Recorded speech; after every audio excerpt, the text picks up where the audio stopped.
ये सुनकर ना शायद थोड़ा अजीब लगे, लेकिन हमारी जिस प्राचीन भारतीय सभ्यता को आज हम उसके इतने भव्य और विशाल मंदिरों के लिए जानते हैं, बिल्कुल, मतलब अपने शुरुआती दौर में वैदिक काल में उनके पास वास्तुकला या आर्किटेक्चर के नाम पर एक भी स्थायी ढांचा नहीं था। हाँ, कोई मंदिर नहीं थे उस वक्त। एग्जैक्टली, कोई मंदिर नहीं, कोई मूर्तियां नहीं। तो फिर ऐसा क्या हुआ कि एक ऐसी संस्कृति जो सिर्फ हवा, अग्नि और मंत्रों में विश्वास करती थी, उसने अचानक से पहाड़ों को काटकर दुनिया के सबसे विशाल और वैज्ञानिक रूप से जटिल पत्थर के मंदिर खड़े कर दिए।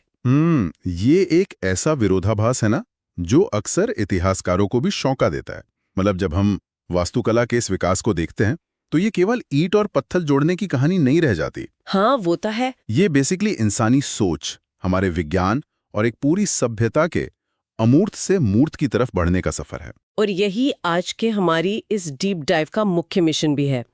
हमारे पास जो ये स्रोत सामग्री और नोट्स है ना, आज हम इनके जरिए भारतीय मंदिर वास्तुकला और उसकी इस गहरी धार्मिक विरासत को डिकोड करने जा रहे हैं। बिल्कुल। मतलब हमारा उद्देश्य सिर्फ इतिहास के पन्ने पलटना नहीं है, बल्कि उस इंजीनियरिंग और उस दर्शन को समझना है जिसने एक पूरे उपमहाद्वीप को कला के जरिए आपस में जोड़ दिया। हाँ, और मैं कहूंगा कि इस चर्चा में ना सबसे अहम बात ये होगी कि हम केवल इस पर नहीं रुकेंगे कि ये मंदिर क्या हैं, ये बाहर से कैसे दिखते हैं। राइट। असली कहानी इसके पीछे छिपी है कि वे क्यों बनाए गए थे। मतलब इन ढांचों के काम करने का तरीका क्या था और कैसे इन्होंने उस दौर की पूरी अर्थव्यवस्था और समाज की दिशा तय की। बिल्कुल सही कहा। और इस पूरी कहानी की शुरुआत करने के लिए मुझे स्रोत सामग्री में एक बहुत ही दिलचस्प एनालॉजी नजर आती है। अच्छा, कौन सी? वैदिक काल में जैसा कि हमने अभी बात की, पूजा का मतलब सिर्फ यज्ञ और अग्निकुंड हुआ करता था। अगर हम इसे आज की तकनीकी भाषा में समझे ना, तो ये एक कंप्यूटर के कमांड लाइन इंटरफेस की तरह था। ओह, ये काफी दिलचस्प तुलना है ना? मतलब कोई दिखावा नहीं, कोई ग्राफिक्स नहीं, बस शुद्ध कोड, यानी हमारे मंत्र और फंक्शन।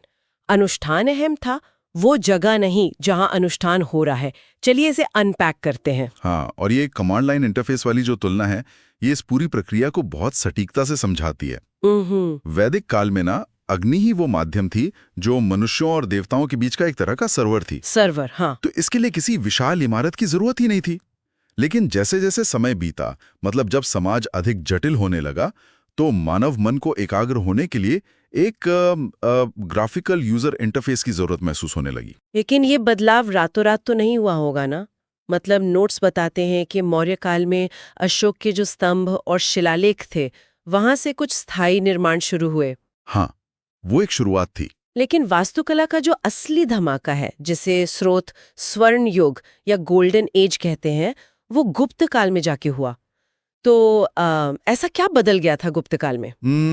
गुप्त काल में ना सबसे बड़ा वैचारिक बदलाव ये आया कि लकड़ी और कच्ची ईंटों की जगह पहली बार स्थायी पत्थरों ने ले ली। और देखिए, इसके पीछे सिर्फ कोई तकनीक नहीं थी, बल्कि एक बहुत गहरी सोच थी। सोच?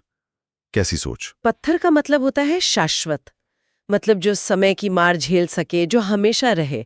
इसी दौर में एक बहुत ही वैज्ञानिक दृष्टिकोण के साथ वास्तुकला के नियम तय किए गए और गर्भगृह जैसी महत्वपूर्ण अवधारणा ने जन्म लिया। अच्छा, यहाँ मुझे आपको थोड़ा रोकना है।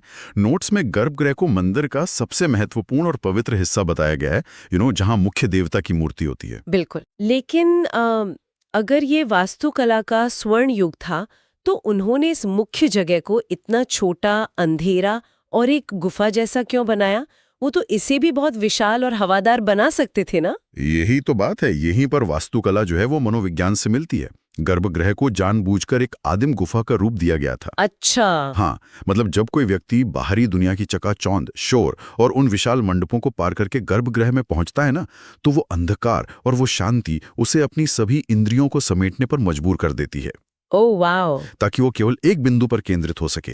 ये शारीरिक रूप से बाहर से अंदर की ओर जाने की यात्रा है, जो आध्यात्मिक रूप से मन के भीतर जाने का प्रतीक है। क्या बात है! एग्जैक्टली। यानी इमारत खुद ही एक ध्यान करने का टूल या उपकरण बन गई। और इसी गर्भगृह के ठीक ऊपर जो मीनार या टावर बनाया जाता था, उसे शिखर कहा गया, राइट? हाँ, जो उस ऊर्जा को ऊपर ब्रह्मांड की तरफ ले जाने का एक प्रतीकात्मक तरीका था। बेसिकली ये वास्तुकला का वो व्याकरण था जो मध्यकाल और आधुनिक काल तक विकसित होता रहा। राइट। स्रोत सामग्री में ना गुजरात के सोमनाथ मंदिर के पुनर्निर्माण का जिक्र है, जो ये साफ दर्शाता है कि ये व्याकरण आज भी उतना ही प्रासंगिक है। मतलब ये वास्तुकला केवल खंडरों तक सीमित नहीं है, ये एक निरंतर बहने वाली परंपरा है। बिल्कुल। लेकिन जब पत्थरों से इन विशाल इमारतों को बनाने का युग पूरी तरह से शुरू हो गया ना, हाँ। तो ऐसा नहीं था कि पूरे भारत में एक ही ब्लूप्रिंट की फोटोकॉपी चल रही थी। हाँ, बिल्कुल नहीं, विविधता बहुत थी। स्रोत सामग्री स्पष्ट करती है कि भूगोल और स्थानीय संस्कृति ने मिलकर वास्तुकला के इस डीएनए को 3 प्रमुख शैलियों में बांट दिया। उन शैलियों की जो तकनीकी बारीकियां हैं उनमें जाने से पहले हमें उस बुनियादी ढांचे को समझना होगा जो हर शैली में मौजूद है। जी। जैसे हमने अभी गर्भगृह और शिखर की बात की। हाँ। इसके अलावा एक होता है मंडप। मंडप, राइट। हाँ, ये स्तंभों पर टिका हुआ एक बड़ा हॉल या सभा स्थल होता था। देखिए, उस समय मंदिर केवल पूजा के लिए नहीं थे, ये समाज के एकत्र होने, संगीत, नृत्य और विचार विमर्श के मुख्य केंद्र थे। और एक शब्द जो स्रोत में बार बार आता है वो है विमान। हाँ, विमान आमतौर पर दक्षिण भारतीय वास्तुकला में मुख्य मंदिर की संरचना के लिए इस्तेमाल होने वाला शब्द है। अच्छा, जो गर्भगृह के ऊपर होता है। बिल्कुल, जो गर्भगृह के ऊपर सीढ़ीनुमा तरीके से उठता है। ठीक है, तो अब उत्तर भारत की तरफ चलते हैं, जहां से नागर शैली का जन्म हुआ। जब उत्तर भारत के मंदिरों का जिक्र होता है ना, तो दिमाग में मध्य प्रदेश के कंदरिया महादेव मंदिर जैसी तस्वीर आती है। बहुत बेहतरीन उदाहरण है वो। मैंने पढ़ा है कि इसका शिखर एकदम सीधा नहीं है, बल्कि ऊपर की तरफ जाते हुए थोड़ा अंदर की ओर मुड़ता है। हाँ, और नागर शैली की इंजीनियरिंग का ये सबसे दिलचस्प हिस्सा है। वो जो घुमावदार शिखर है ना, वो केवल सुंदर दिखने के लिए नहीं था। यहाँ एक बहुत ही महत्वपूर्ण तकनीकी तत्व काम करता है, जिसे आमलक कहा जाता है। नोट्स में आमलक को शिखर की चोटी पे रखा एक चक्र या पहिए जैसा पत्थर बताया गया है, लेकिन इसका काम क्या था?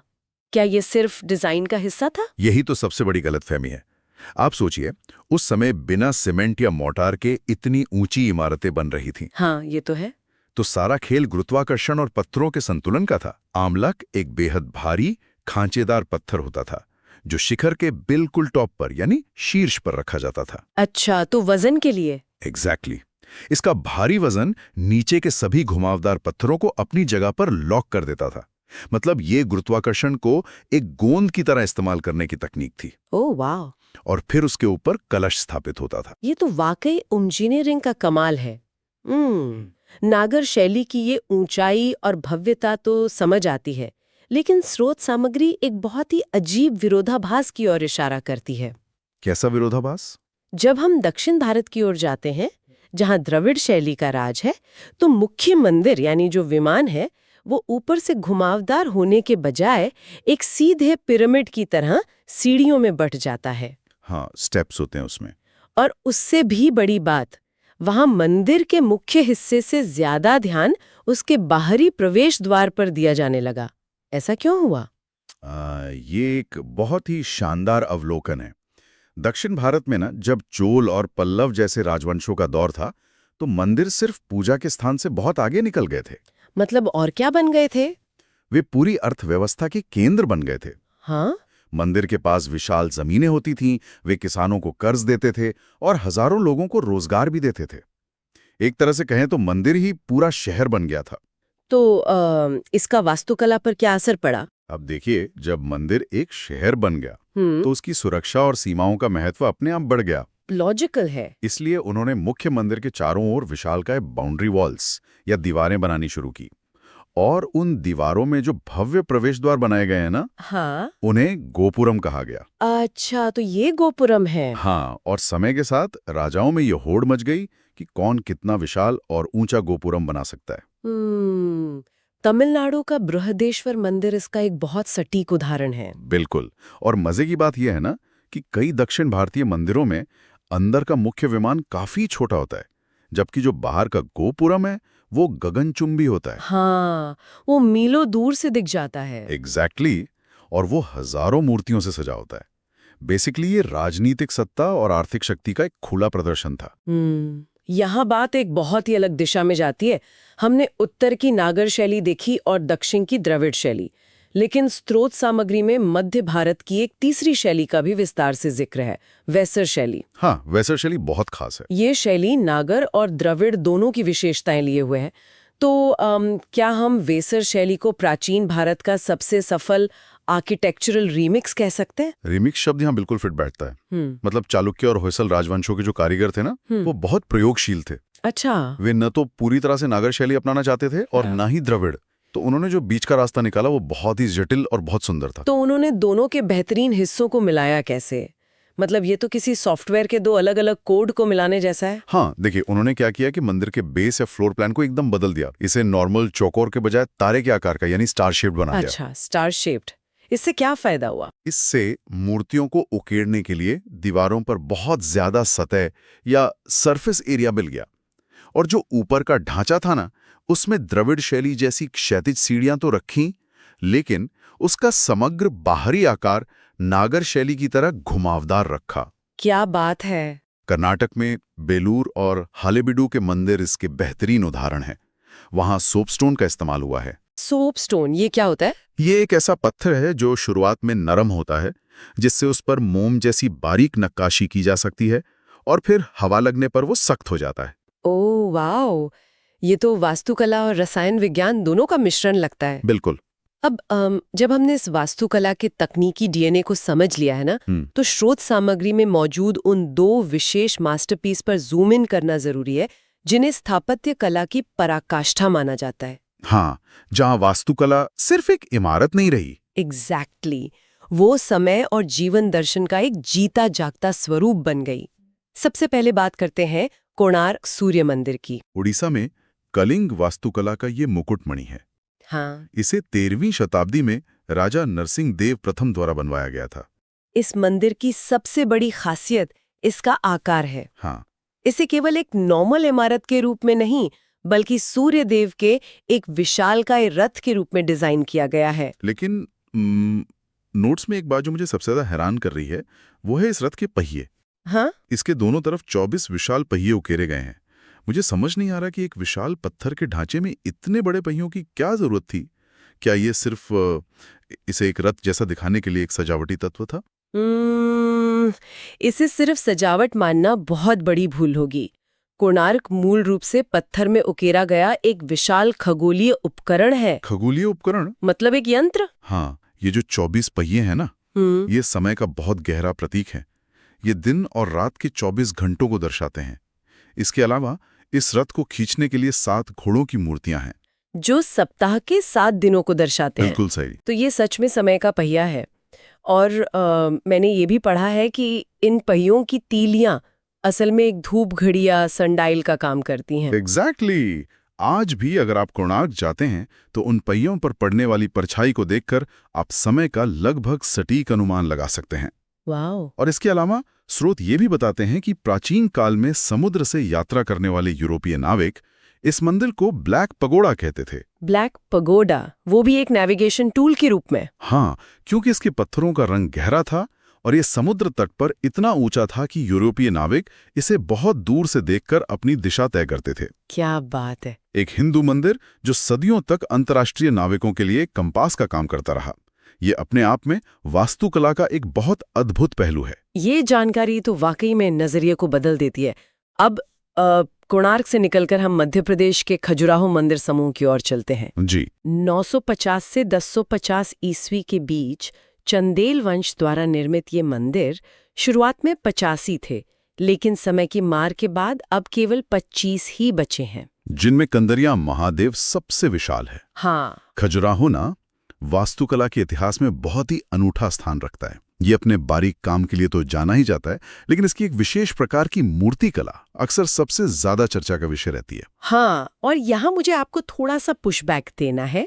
स्रोत सामग्री में मिथुन मूर्तियों या कामुक मूर्तियों का जिक्र है। बिल्कुल है। अक्सर लोग खजुराहो का नाम सुनते ही सिर्फ इसी पहलू के बारे में सोचते हैं, लेकिन एक मिनट, ये बात थोड़ी अटपटी लगती है। मंदिर तो वैराग्य, ध्यान और अध्यात्म की जगह है ना, तो वहां दैनिक जीवन और सांसारिक या शारीरिक इच्छाओं का इतना खुला प्रदर्शन क्यों?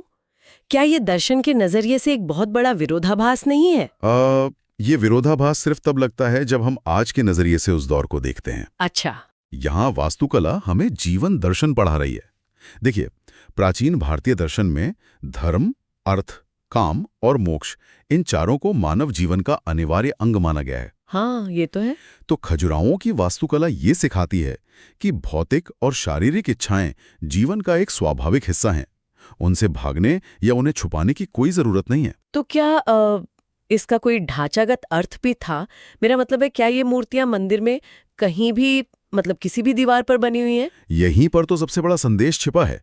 ये जो कामुक मूर्तियां हैं और दैनिक जीवन के दृश्य हैं, ये केवल मंदिर की बाहरी दीवारों पर उकेरे गए हैं। सिर्फ बाहर? हाँ, खजुराहों के मंदिर इस बात का प्रतीक हैं कि जब तक आप सांसारिक दुनिया में हैं, भौतिक इच्छाएं आपके चारों ओर रहेंगी। ओके। लेकिन जैसे ही आप उन बाहरी दीवारों को छोड़कर मंदिर के अंदर उस अंधेरे गर्भगृह में प्रवेश करते हैं, वहां कोई मूर्ति नहीं होती, कोई सांसारिक दृश्य नहीं होता।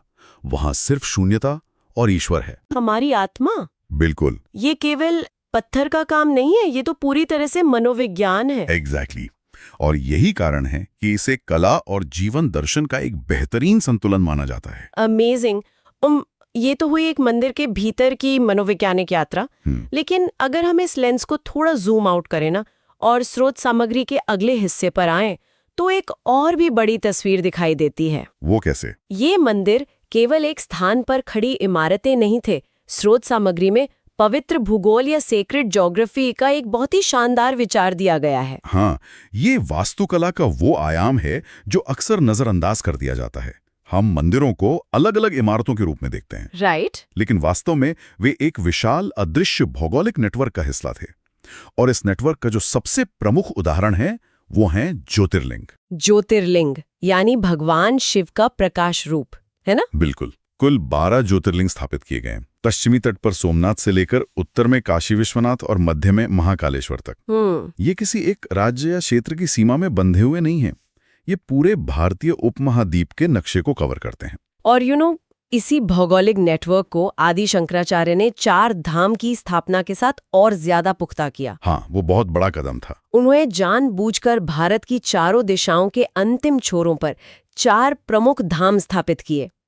उत्तर में हिमालय की दुर्गम चोटियों पर बद्रीनाथ, सुदूर दक्षिण में समुद्र तट पर रामेश्वरम, पूर्व में जगन्नाथपुरी और पश्चिम में द्वारका। इस व्यवस्था के पीछे के दिमाग की तो दाद देनी होगी। सच में। अगर हम हमारी उस पुरानी एनालॉजी पर वापस जाए ना, तो ये मुझे एक प्राचीन नेशनल हाईवे सिस्टम की तरह लगता है। बहुत सही तुलना है। लेकिन इस हाईवे का उद्देश्य व्यापारियों का सामान ढोना नहीं था। इसका उद्देश्य था लोगों को देश के एक कोने से दूसरे कोने तक यात्रा करने के लिए प्रेरित करना। हाँ। जरा सोचिए, उस समय जब कोई आधुनिक यातायात नहीं था, ट्रेनें या फ्लाइट्स नहीं थीं, तब दक्षिण के रामेश्वरम का कोई व्यक्ति उत्तर के बद्रीनाथ की यात्रा कर रहा होता था। रास्ते में वो क्या कर रहा होगा? वो सिर्फ चल नहीं रहा था, वो संस्कृतियों को आपस में जोड़ रहा था। वो रास्ते में नई भाषाएं सुन रहा था, नया खाना खा रहा था। बिल्कुल। और सबसे अहम बात, कारीगरों और वास्तुकारों के विचार एक जगह से दूसरी जगह जा रहे थे। हमने थोड़ी देर पहले जो वेसर शैली के आर्किटेक्चरल रीमिक्स की बात की थी ना, हाँ। जो मिक्स थी, वो इसी सांस्कृतिक हाईवे का ही तो नतीजा था। जब लोग इस तरह की लंबी तीर्थ यात्रा करते थे, तो वो महसूस करते थे कि भले ही उनकी भाषा या रहन सहन अलग हो, लेकिन उनके जो मूल विश्वास हैं वो एक ही हैं। ये एक तरह से बिना किसी राजनीतिक बल के पूरे देश को एक सूत्र में पिरोने का एक बहुत ही अभूतपूर्व तरीका था।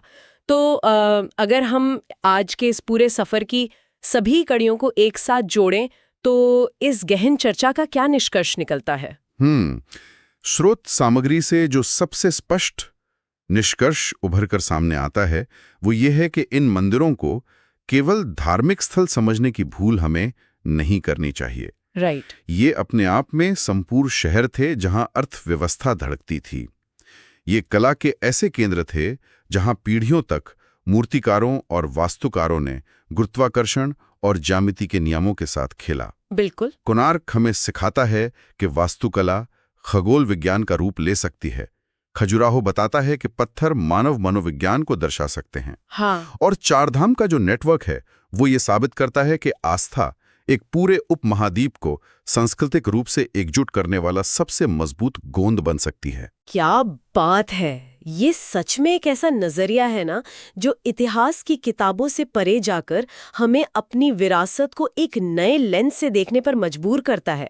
मुझे लगता है इसके बाद जब भी कोई किसी प्राचीन मंदिर के शिखर को आसमान की तरफ उठते हुए देखेगा तो वो सिर्फ पत्थरों का ढेर नहीं बल्कि एक जीवंत टाइम मशीन नजर आएगी। बिल्कुल सही कहा। और इसी के साथ हम आज की इस डीप डाइव के अंत पर पहुंच गए हैं।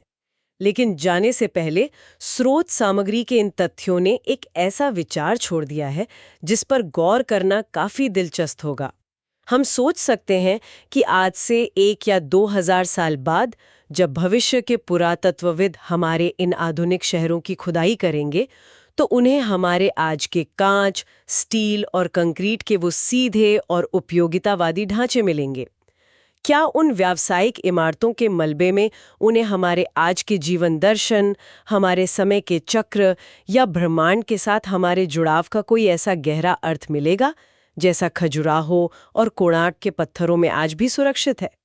या फिर हम सिर्फ हर इंच जगह का अधिकतम इस्तेमाल करने की होड़ में अपनी वास्तुकला की आत्मा को कहीं बहुत पीछे छोड़ आए हैं? ये एक ऐसा सवाल है जो उस पुराने एक्सरे मशीन वाले नजरिए से कहीं ज्यादा गहराई में उतरता है।